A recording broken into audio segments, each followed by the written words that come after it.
আপনি কি জানেন, বেশিরভাগ সম্পর্ক বড় কোনো ঝগড়ার কারণে ভাঙে না, বরং ছোট ছোট কিছু অভ্যাস যেগুলো আমরা বুঝতেই পারি না ধীরে ধীরে সবচেয়ে সুন্দর সম্পর্কটাকেও দূরে সরিয়ে দেয়।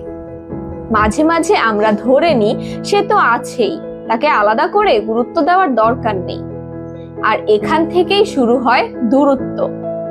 আমরা ব্যস্ত হয়ে যাই নিজের কাজ নিয়ে, কিন্তু ভুলে যাই একটা ছোট্ট খোঁজ নেওয়া, একটা আন্তরিক কথা বলা, কিংবা একটা সাধারণ কেমন আছো অনেক কিছুই বদলে দিতে পারে।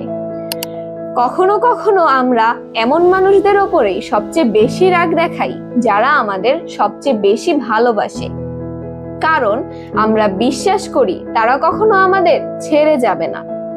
কিন্তু বাস্তবতা হলো, অবহেলা ধীরে ধীরে এমন একটা দেয়াল তৈরি করে যা এক সময় ভাঙা খুব কঠিন হয়ে যায়।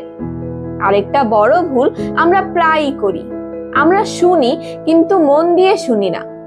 উত্তর দেওয়ার জন্য অপেক্ষা করি, কিন্তু মানুষটার অনুভূতিটা বোঝার চেষ্টা করি না। তারপর এক সময় আমরা বলি আগের মতো আর কিছুই নেই। কিন্তু কখনো কি ভেবে দেখেছেন, হয়তো সম্পর্কটা একদিনে বদলায়নি।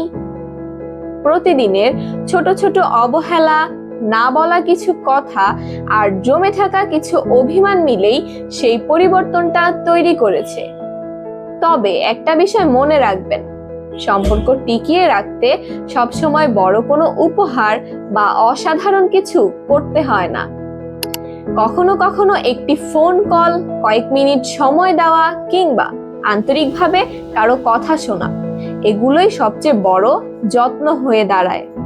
কারণ সম্পর্ক ভেঙে যাওয়ার পর মানুষ সাধারণত সবচেয়ে বেশি যে কথাটা বলে সেটা হলো, আর একটু চেষ্টা করলে হয়তো সবকিছু ঠিক থাকতো।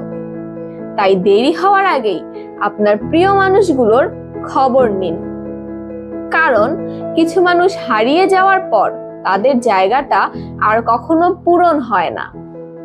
আজই একজন প্রিয় মানুষকে একটা মেসেজ পাঠান, কেমন আছো?